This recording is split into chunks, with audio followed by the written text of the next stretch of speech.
or if a person is unjustly enriched, monies will be returned back to the coffers of government. Remember, sir, if you want this covered under the program, one of the results would be if there is a case where they will be testifying as a witness, they will not be included in the information anymore. And if they're not included in the information, it means they have no criminal liability, and forfeiture will not lie as against them. A process which will happen much later. Okay, so Republic Act 6981, PG Padulyon, Section 5, it states na to comply with legal obligations plus to cooperate with respect to all reasonable requests. Ang tanong ko po ngayon, ano ba ang mga unreasonable sa pagbabalik na ninakaw na yaman? Can you give me some? Let me just be clarified, Mr. Chair. Ano po ang magiging, ano ang reasonable kung magbabalik po? Kasi ang sabi, legal obligations, reasonable requests. So it's a reasonable request. Pero it doesn't mean to say na you are, it's their obligation. Is that correct? Yes, sir. Kasi po, kasama po yan dun sa pagpapakita po ng pagsisisi ng kung sino man pong aplikante na sinasabi niya, kung ako po rin may nakuhang yaman sa pamamaraan na hindi po legal, at ako po ay humihingi ng kapatawaran, at ako po ay willing na tumistigo, at isosoli ko po. Natural po, ipapalagay po natin yan sa loob ng Memorandum of Agreement, at yan po ay mapupunta sa gobyerno. Kaya po, ang tanong ko po ngayon sa PG Padulyon is that reasonable ba o unreasonable ang pagbabalik ng pera na kinuha sa taong bayan? Which is It is definitely not unreasonable. I would say it is only reasonable and within reason to return the same. Thank you, Mr. Chair. Hypothetical, halimbawa, nag-apply yung couple, Diskaya couple. Sinabi nila, halimbawa, papasok sila sa MOA. Okay, ito po yung aking mga account numbers, ito yung bangko. Willing po akong i-waive kung magkano man ang laman nitong account number na ito. Tama po ba yung hypothetical situation na ganon? That would be one correct means, Mr. Chair. Or halimbawa, ito po yung estimate ko na kinita ko sa aming pagkokontrata na merong ghost project. Nag-estimate siya. Nagbigay siya sila ng estimated amount na sa tingin ninyo acceptable kasi yun ang base rin sa reasonable na computation. Kasama rin yung sa MOA. That will also be included in the MOA. So hindi immediate na pagpasok nila, babayad na kagad sila. Parang extortion yun. Yes, sir. Hindi po immediate kasi mangyayari niyan is parang you paid your way to be able to be admitted. Parang you buy your way into the program. Ito po, it's a necessary... So, merong miscommunication. Yes, sir. Wala nga sa batas ng restitution, pero it could come later. Yes, sir. Parang as a pledge, as a commitment. Yes, sir. That is correct, Mr. Chair. Thank you. Mr. Chair, ikaw na nga nagsabi, Prosec, it is not in the law. Okay. Gagawa ka ng paraan para i-circumvent mo yun, papasukan mo doon sa memorandum. Reasonably ba yung maglalagay ka ng isang bagay that was not even provided as a requirement? Alam mo, as a lawyer, sinasabi natin palagi, this spring cannot rise higher than its source. Ano yung source?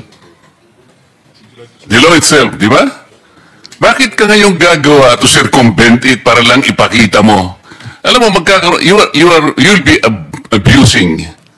That is grave abuse of discretion. Hindi mo nga alam, magkano isosoli nila, for example.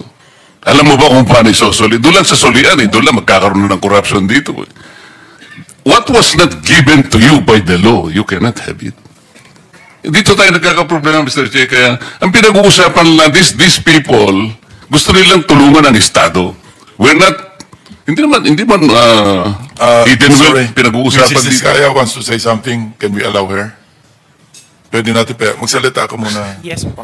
I-confirm ko lang po kasi with what attorney Fadulyon said na meron kaming we were given temporary security.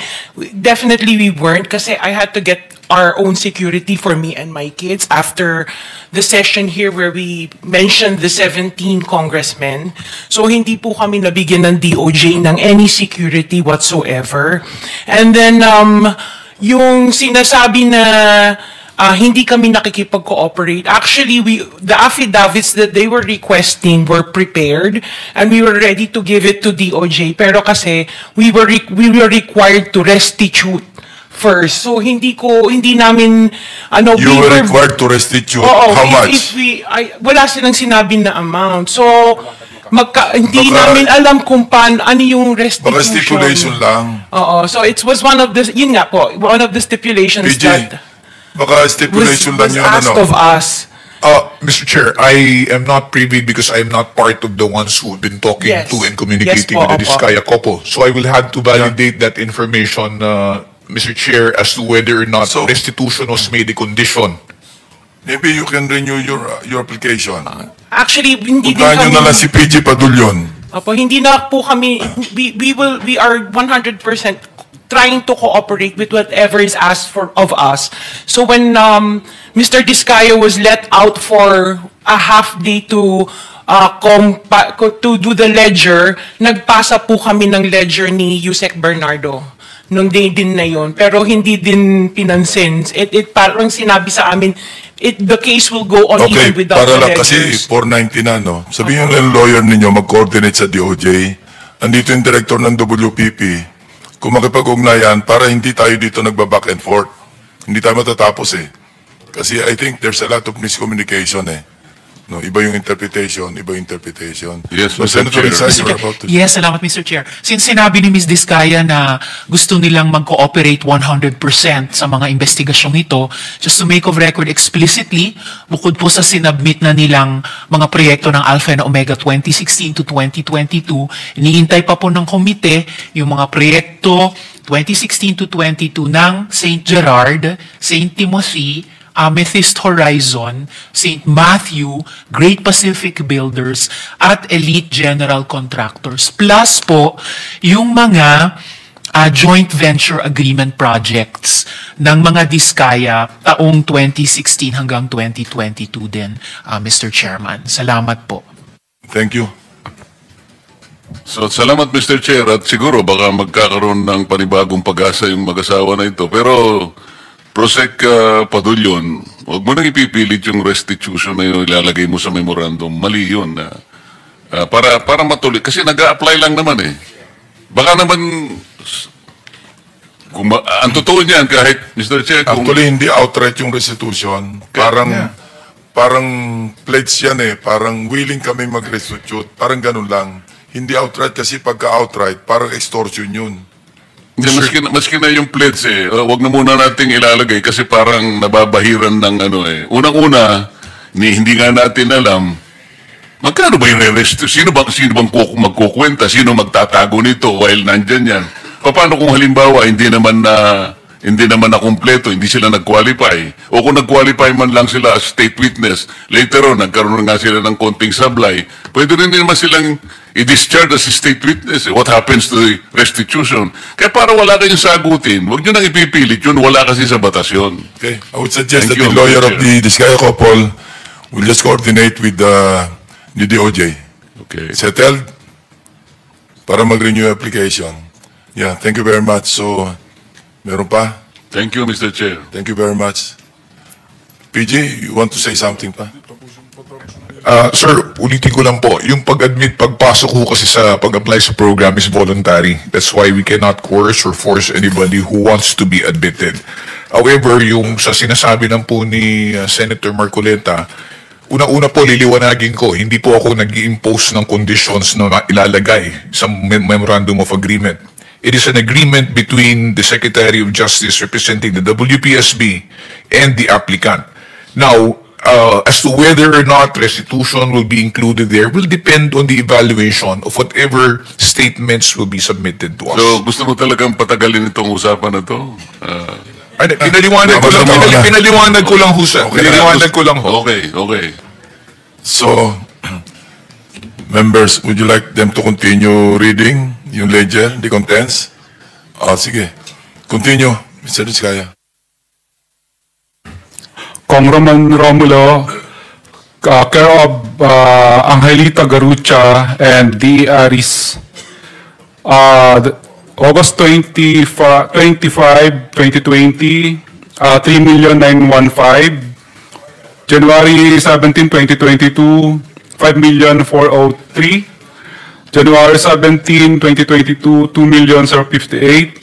February 14, 2022, 5,487,000. Wait.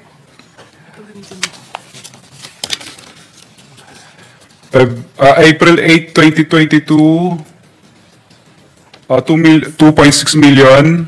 February 6, 2023, 2.6. February 6, 2023, 7.2. March 3, 4.8. March 25, 9.7. March 5, 21.2. March 7, 7.077. May 30, 14,152. May 30, 14,699. Okay, Mr. Diskaya, ganito lang. Isabit nyo na lang yan. Kailan kayo pwedeng bumalik para kunin ang lahat? Papayagan uli kayo ni Senate President na lumabas ng Senado.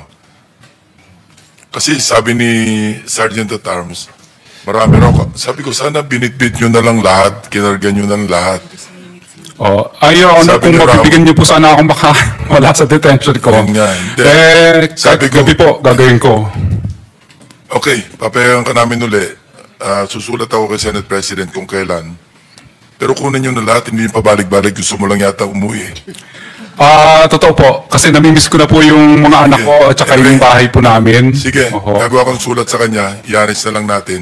Pakisabit mo na lang. Your Honor, okay lang po ba? Banggitin ko na rin po yung iba pang mga pangalan na nandito Sige, na dapat babanggitin ko. Hindi ko lang po babanggitin yung mga Alright. operation nila.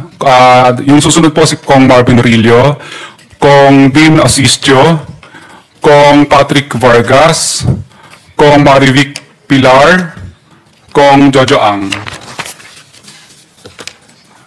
Yun po muna partial. Mr. Chairman, just a quick intervention. Yes, Senator. Narinig ko kanina yung kay Congressman Romulo, may mga pangalan kang binanggit ahead. Ano po? Mga pangalan nun? Kay D. Aris po yun, tsaka si D. Aristotle Ramos, at tsaka si Angelita Garucha dati. Engineer yun ang ng kausap mo? DPWH. Yun ang kausap mo, hindi si Congressman Romulo. With ano po? Ang tawag doon sa ganun? With advice po. Yes. Pero wala kang diretso mo bang kausap si Congressman Romulo o itong dalawang tao ang kausap? Itong dalawang tao po na ito ang kausap ko, with ano rin naman po ni Congressman yun. Paano mo alam kung with consent? Kadalasan po, hindi po kami nakakaranas ng hirap, hindi po na mutual terminate yung projects. For example, may mga projects din po kami sa First Metro na nung hindi po kami binasbasan, ay na mutual terminate lang po ang project na yun at nalipat po sa ibang mga license. Kasi mahirap rin na merong kagaya kanina kay Yusek Bernardo na merong isang taong may taong nasa gitna, hindi naman diretso sa kanya. Napakahirap na ganun yung sitwasyon dahil hindi diretso sa kanya. Ay, observation ko lang, no, kasi base rin kanina sa nabanggit ni Mr. Bernardo. Thank you, Mr. Chairman. Mr. Chairman, singit ko lang din. So, Mr. Diskaya, may layer pa, ika nga, may tao. Na ito para kay congressman ganito. Pero sila ba mismo kumukuha o may tao? Tapos, nakukonfirm ba na tatawagan mo yung mambabatas na, Sir, natanggap mo naman, baka mamaya, dinala lang sa bahay nung courier o ng tao? Kadalasan mo po, hindi naman po talaga harap sa kaibigan mo na yung congressman kahit na super friends na kayo, hindi naman po talaga siya harap sa'yo ng personal. Kumbaga, nagbibigay na lang po sila ng instruction. Kadalasan naman po talaga ang inuutosan talaga nila kung hindi yung chief of staff, DE, or kung sino pang pinagkakatiwalaan nila. So, yun po ang layers. Pero yung natanggap nila, yung pera, tiwala ka na doon sa tao nila na di ba pwede makausap si Ko o may pinapirma ka ba? Ito papirmahan mo na na-receive, etc. Bawal po yun kasi paper trail po yun. So, ibig sabihin po, wala talaga. At talagang walang... So, tiwala na lang. Yes po, mararamdaman mo lang naman po yun na talagang hindi ka binasbasan kapag pinahihirapan ka na, may pahirapan kang makakolekta, pahirapan ka sa lahat, o ano po mang klase ng bagay. Pag yan na po ang naramdaman mo, ibig sabihin, yung pera hindi nakarating.